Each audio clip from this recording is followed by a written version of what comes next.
Do you understand how the electric vehicle tax credit works? If not, stick around and I will help you understand it.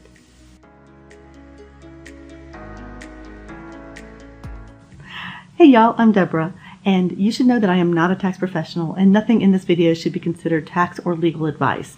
Let's get started. Currently, the U.S. government offers a non-refundable tax credit up to $7,500 for people who buy a new electric vehicle. So what does that mean? Let's start with making sure that you are eligible to receive an EV tax credit.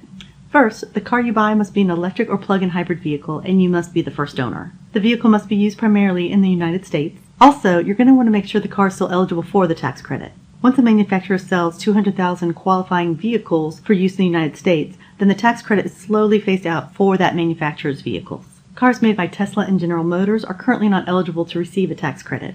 To make it easier for you, I'm going to go ahead and put a couple links down in my video description. These links will help guide you to websites that will tell you about the eligibility for the car manufacturers and their cars. If you have any questions, leave me a comment below, and I will see you next time.